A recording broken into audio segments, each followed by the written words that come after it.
Hi, and welcome to the latest episode of the NewIn Podcast.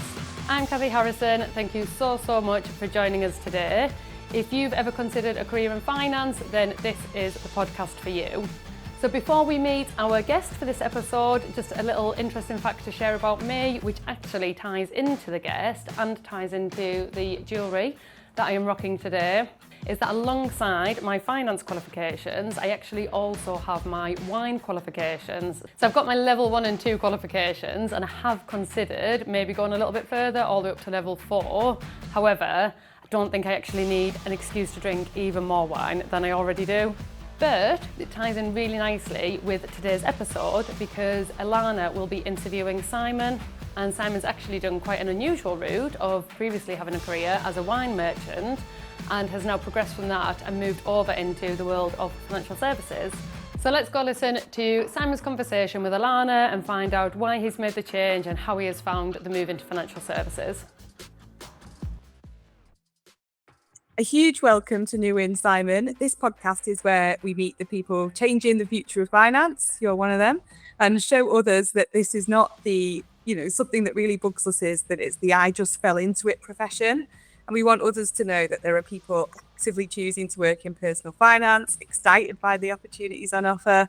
And I know you're one of those people that made very intentional choices to change careers and join financial services.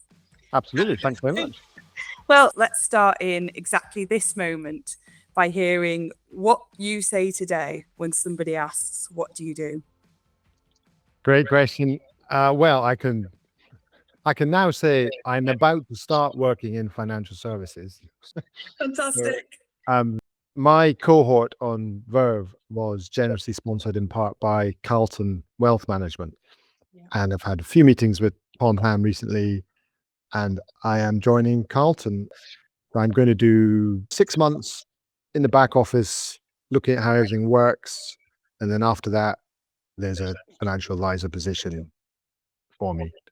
Well, congratulations. That is an absolutely fantastic way to start. Okay, well, now that we've heard that, started on such brilliant news, let's hear then how, go back to before you were even thinking of financial services, before you'd heard of the Verve Foundation. So paint us a bit of a picture of where you were and what you were doing. I'm a wine merchant. I've been involved in the wine trade, hospitality trade since I left university. And I've owned fine dining restaurants, coffee shops, wine bars, wine importing businesses, cheese importing businesses. Most of the top ends, we kind of specialize in Michelin star restaurants, or just a level just below Michelin star restaurants. In my 30s, I was doing 50 to 70-hour weeks, 6-7 days a week, sometimes for weeks on end, 7 a.m. to midnight, sometimes a few days in a row. So I've done that sort of real build the business thing. I know what that feels like. And then 2019, I sold my last bit. I had a couple of big delis. One in particular was very big. Sold that, got married, and went down to having a small wine importing business with me and one of my former members of staff. And we've expanded that. And I think I was just coming to the end of a period of, you know what, I'm going to work for another 15, 20 years maybe. Do I want to do this for the next 15, 20 years, the wine trade? And I increasingly wasn't certain that's what I wanted to do. But I've got a 5-year-old son. I can't be here to France for 3 days wine tasting anymore.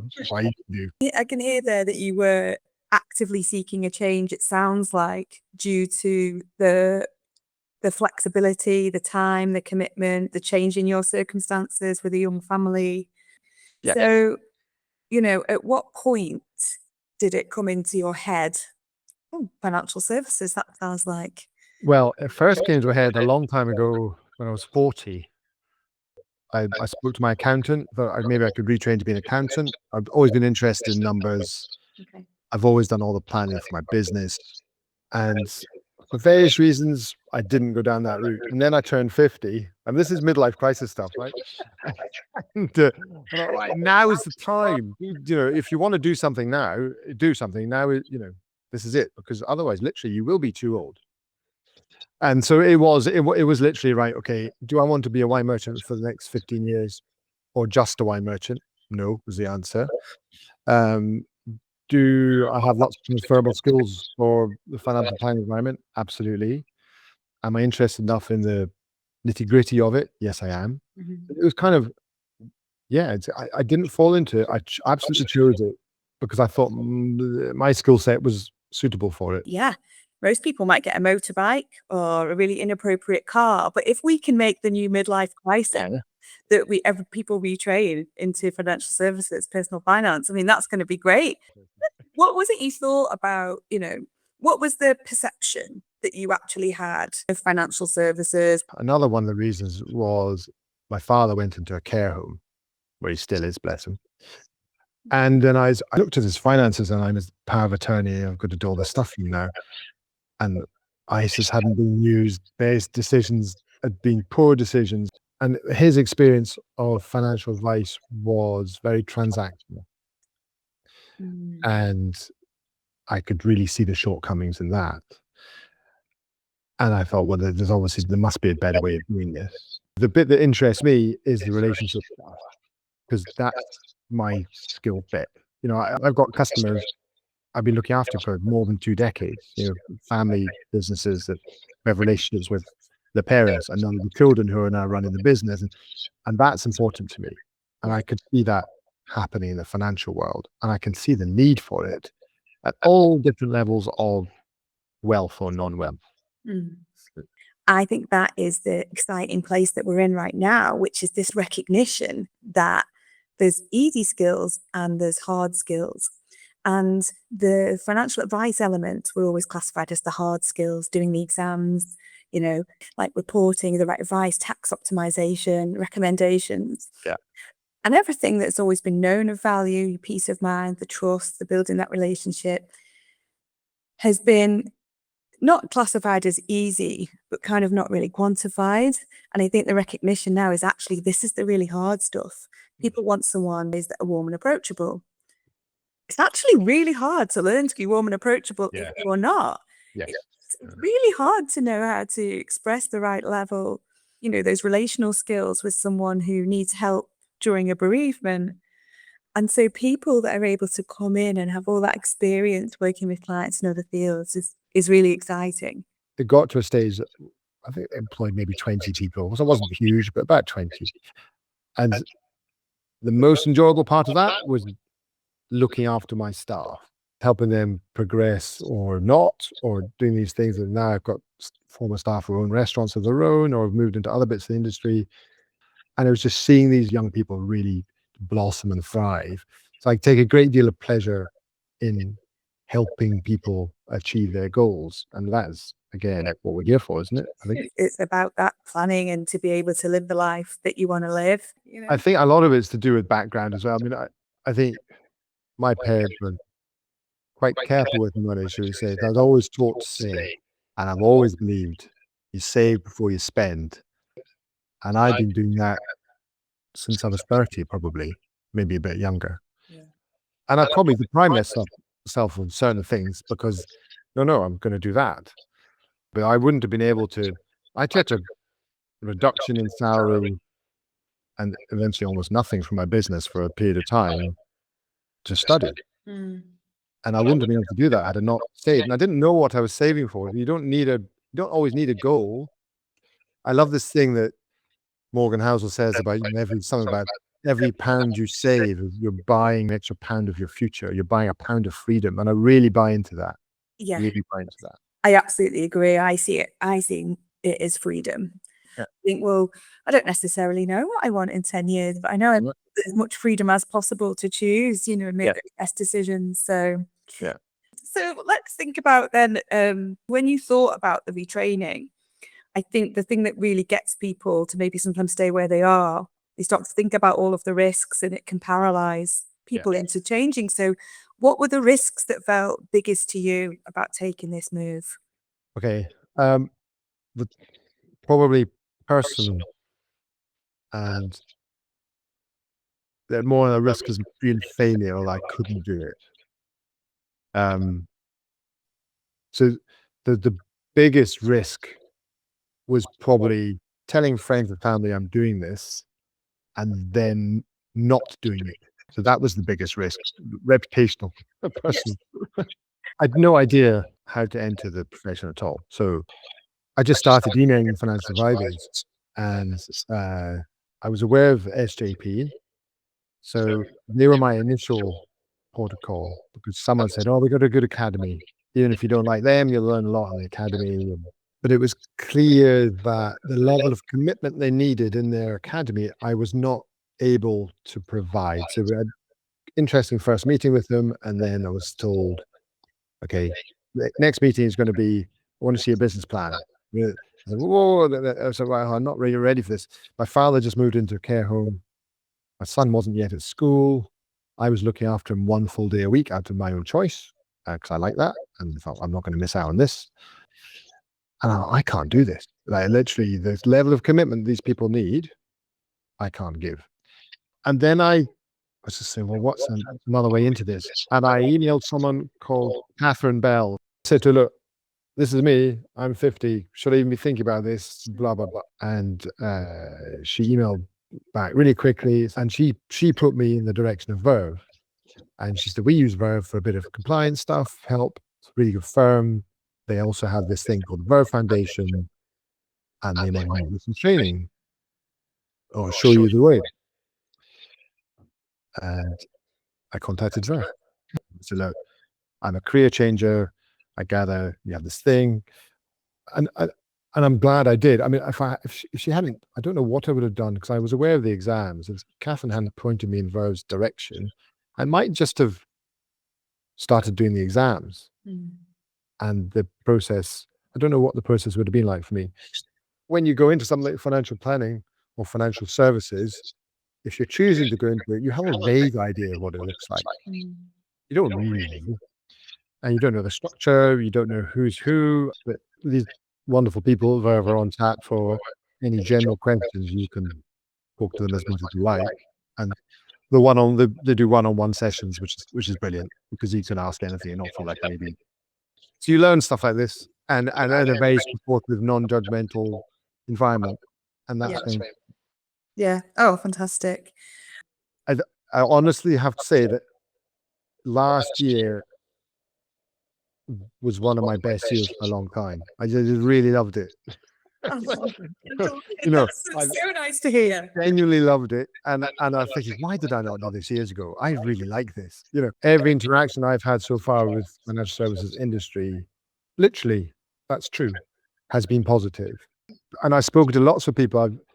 As soon as you say that you're doing something like this, obviously they go, "Oh, I got a friend who's a financial planner. You should have a chat and a coffee." And so I've had lots of chats, lots of coffees with some really nice people. Has there been anything new that you've learned about yourself? Any revelations about Simon Lloyd? Oh, well, that's a good question. I think I'm a lot less interested in money than I thought I was at any level. That I really value experiences and time with family and friends more than I realized I did. And there's no point in accumulating money forever and not doing anything with it. It's a tool. That's all it is. And I think I understand that much. I understand that more now than I used to. Well, that's a wonderful revelation to have. That's a good one, a really positive one, because the relationships that you have with friends and family, the quality of them, valuing that time over just accumulating. And I've always been like this to a degree. Yeah, It's spending time with my son, spending time with my wife, doing things like this, realizing that there's no point waiting forever to do these things. Do them now. Really, just get on with it. I see my poor father, who worked really hard all his life and then suffered from a shocking degenerative muscle condition, that his retirement has not been great. God. And he's that generation that denied himself things because that's what you did. 80s now. And then, Dad, you could have done stuff in your 50s, but you just had your eyes on the end rather than where you were. We talk about the difference. I was speaking to somebody that a couple of years out of university that are doing amazing things, and they bring so much freshness and insight. And from this side about what you're speaking about, that authenticity to say to someone, "Don't wait, do it now," with your stage of life, that you've actually done it. So I'm 100% with you on the do it now. I think the quote a lot of people use is drink the champagne today, which that would have been very much your field. Never smell jiggly champagne. It's good. Open it, don't save it. People save it, don't they? Like, don't save it. It's a Tuesday. Well, have this it. is it. I used to sell a lot of wine to private customers. This is quite common with wine collectors. That they buy wine and they're waiting to drink it. Well, I'm waiting for the right time, and they wait too long. You've paid good money for this. Now it's vinegar, basically. Wine does not last forever, contrary to public belief. It does not always keep on getting better. So you just have to take the plunge. A lot of these people sort of denying themselves the pleasures today. Yeah. And isn't that just a metaphor for life? So, like you were saying, I think people think I'll spend time with them when I'm retired or when I'm doing a different job or when this project is finished. That's when I'll spend time. Yeah. But there's a guy who uses this phrase. He said people will say to their kids or to friends, I'm too busy. He said, whereas that is just a matter of what you're choosing to prioritize. Yeah. So I reframed it in my head. He said, and I force myself, if I'm going to say no to someone, to say, you're not a priority to me. He said, now imagine you're a 10-year-old kid coming in and it's lunchtime when you should be taking a break, saying, Dad, will you come and kick the football outside with me for 10 minutes? Yeah. He said, it's very easy to go, sorry, son, I'm too busy. He said, but to say, you're not a priority to me. Yeah, you can't do that. And I think, fair enough, with me, I never thought I'd have a child. And then it happened at, so it's 46 when he was born, when Hamish was born. And that has obviously completely informed my attitude to parenthood, because I was really blessed to have a son or a child, and I don't want to waste a second. So I think, again, a lot of this stuff is to do with my stage in life and just realizing where I am and having an awareness of the fact that no one's eternal. That is the clarity of which you're bringing out all of these benefits that we want to amplify and show and demonstrate that we can bring to people's lives, that it's about more than just where the money is. Yeah. That has been so clear from everything, that you've been talking about. And very excited to hear more your journey into once you start advising clients. Yeah, I can't wait. Well, and I really look forward to hearing how everything progresses. Well, thanks so much. Thanks to you, and this is great fun, and thanks to Verve as well for starting me on this journey. And we'll see where it goes in the next few years. But without Verve, I definitely wouldn't be here today in this form. So thank you to Verve. The NewIn Podcast, supported by Royal London, the lead sponsor of the Verve Foundation. So that was a fascinating interview between Ilana and Simon, and we were just saying it's the complete opposite of like my path into finance. So like I've come into finance and then trying to get out of it into wine, and Simon's gone the other way, hasn't he? We're just going to like high five each other on the way past. Yeah, opposite journeys. Opposite journeys. But for this next part, and to discuss a little bit more about different careers in finance, getting into financial services, and pick up on some of the points that were in Simon's interview, I'd like to welcome Kim Binks. So Kim works at Verve. She's our head of corporate and finance now, but has had quite the varied career in financial services. Yep. So do you want to start by talking a little bit about how you very first got into finance and what that looked like? Yeah, I suppose my first dip in the water with finance was shortly after I left school, and I signed up for my A-levels, but after a couple of weeks I decided it wasn't for me. So I'd got a job with my friend's parents, and they just had a really small little business in Darlington, but I ended up doing some like basic bookkeeping there, which I really enjoyed. And after a couple of years there, I decided that I wanted to do something a little bit different. So a friend of mine was working at Cathi, which is obviously a massive company, and they had a job as an accounts assistant, which was really exciting at the time because I'd gone from getting paid in like a little brown envelope in cash every week to like a proper pay slip on the desk, which was really exciting. So I worked there for a little while, and Cathi was such a big company that I felt like I wanted to do something more, but I wasn't entirely sure like what I wanted to do. I did an access course at our local college whilst I was working, and ended up getting onto an accounting and finance degree. I wasn't really sure still at that point what I wanted to do. I just knew I wanted to sort of progress from the accounts assistant job. So I went to uni and then did my degree in accounting and finance. Did a bit of travelling when I finished there, and then I'd kind of got this bug for living abroad and being abroad. And I'd found a graduate job that had really sort of piqued my interest in Dubai, working for a financial advisory firm. Similar to Darlington. Yeah, similar to Darlington, yeah, you know, glitz and glamour. And it just seemed really interesting. It was sort of this paid trainee scheme. They sort of helped you with relocation costs to Dubai and things like that, which was obviously just like, you know, someone in the 20s and just thinking, oh, I just want to travel. It just seemed like a really good opportunity. And I think it's probably like come a long way. Dubai's probably come a long way, but it was also a little bit like the Wild West. Yeah. So whilst I found like the work really interesting, being involved in seeing the clients and giving advice, I found that side of things really interesting. I just wasn't sure that it was the right company for me.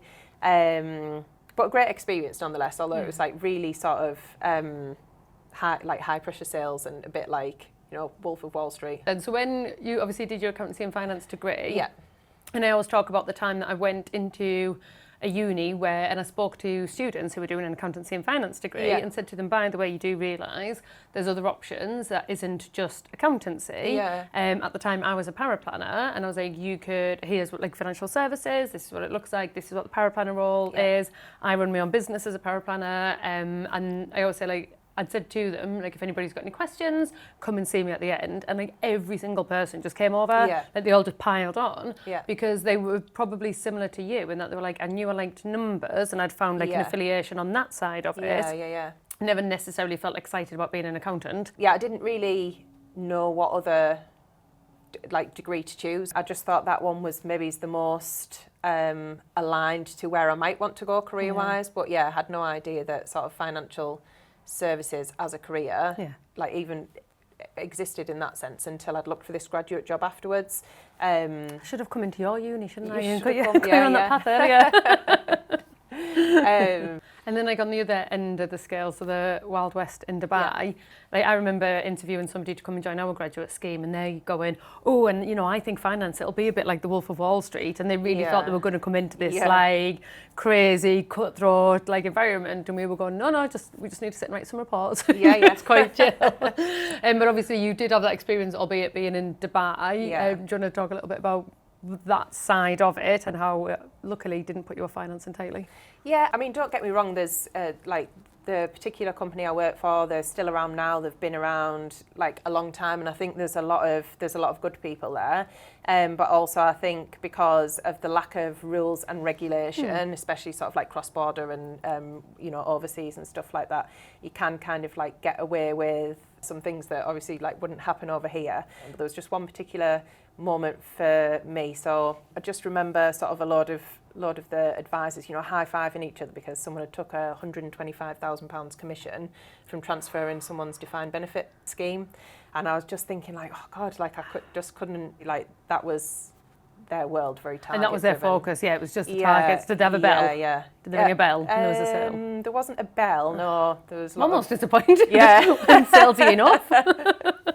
But and it was just that particular moment I just thought, oh, actually I don't really feel like this is like aligned to maybe is where I want to progress my career. So I moved home and then applied for a couple of jobs and got a couple of interviews of one which was Parasols at the time. I guess for people who, again, maybe listening to the podcast, so they haven't heard of careers in finance before, or they're just starting to explore it, and they don't want to have to move to Dubai, or they don't want to have to go into any of like that kind of cutthroat, traditional salesy type role. Like, what would you say are kind of some of the key like opportunities, I think, in finance in terms of like the careers, or like what's some of the really nice things about working in financial services?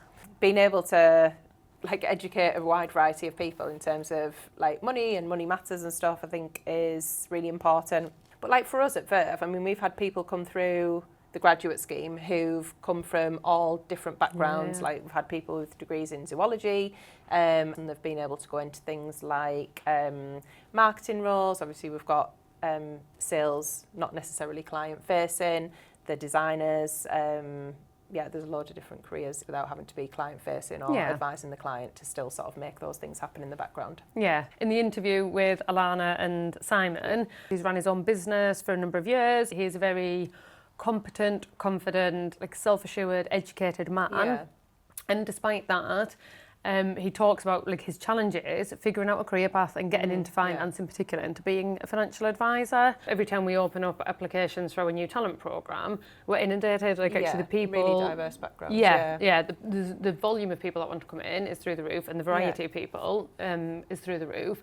And I think, and our frustration has always been at Verve and the Foundation. We know that pool of people are there, and we've got all these companies saying they want those people, and it's just kind of getting that matching right, like getting the right company to take on like a very junior trainee, or the right company to take on a very experienced, formerly self-employed person. It's just that constant matching. I think for like the fact that somebody is willing to retrain, I think it's actually just a real positive on the CV. Someone who's actually willing to put themselves out there to retrain in a career, that should be a really attractive trait, you know, hopefully to an employer who's looking for someone new. Yeah, so hire them or else. It has always been a challenge in finance, like in particular, and I think what Simon experienced, people wanting to get up to like competent advisor status and actually knowing, like being free to go and advise, because I think in a lot of other industries, you do your qualifications and that's you signed off for that thing, whereas in finance, your qualifications only part of it. So I was talking to a company in Australia, and he's basically building a financial advice business on the basis that he will bring people in and train them up to competent advisor status. They'll have clients, they'll typically be like your lower value clients, so they're not very complex, you know, the kind of clients that maybe can't get served by other advice firms. But those clients will be getting advice, but are also kind of used as the training ground. And he's partnering up with like the large national firms in Australia, and once he's got those advisors to competent status, those nationals will hire them from his business. Because I think a lot of the time in the UK, if somebody's trained an advisor up, they're very much like, you have to stay here, don't go anywhere. And he's saying, okay, well, I'll build my business model on the fact that my advice business revenue, yes, partly comes from clients, but also partly comes from like a recruitment fee. And then we're just centralising, like bringing people up, training them up, and then getting them out there. All of these other companies will go, great, I'll just pay you and I'll take your experienced people. So that's something that I think could work phenomenally well. But like I say, in the UK, it's very much, there's an advice firm, they focus on like their own team, training them up and then trying to kind of protect them. Yeah, absolutely. It's like once they're trained up, they're like gold dust, aren't they? No one wants to let them go. But yeah, if there could be more firms out there who help people train up like that. And just look at it in a different way. Yeah, because I suppose the work that we do in the foundation as well with the training, that's only, like we're not authorised, so we can't go that extra step in terms of like the Cathi Exactly, status. and that's it. You almost need a regulated firm or a network to have a carved out programme, which isn't just to say if you've got like a Quilter or an M&G or a SJP, they've got academies, but it's just to bring their own people into themselves. It makes it very hard. Yeah, definitely. Obviously with the foundation, partly because of that, we've just launched our Roots to Competency webinars. So we actually have just done the first one today, on the day that we're filming, which is talking through the different options for people like Simon and how you can get into financial services. And we're also about to launch a recruitment platform so that those looking for a job, we can better match them up. But that's still, as you say, we haven't got the ability to actually train them up because we're not regulated to that final bit. And I think that is the gap that we need to figure out how to fix in the UK. That's my call to action. What's your favourite wine? What's my favourite wine? What is my favourite wine? Getting into the summer season, so I think a nice dry rosé. Oh, nice. I'll say. Yeah. And you like a nice English sparkling, don't you? I do like a nice English sparkling. Yeah. We tried one on Friday, but I can't remember what it's called. Or could have just inhaled it, didn't we? That's right. Amazing. Well, thank you very much for coming on your first ever podcast episode. I know. Absolute natural, aren't you? Loved it. Amazing. Thank you very much for watching and listening along. Feel free to get in touch if you've got any questions, if you've got any ideas on some of the challenges that we've talked about in finance. You know, I love a new idea, love a new business to go and launch. Thanks as always to Royal London, our amazing and very supportive sponsor. And just an extra special cheeky thank you to Second Draft, our phenomenal producers who really make this podcast what it is. So thank you everybody, and we will see you on the next episode.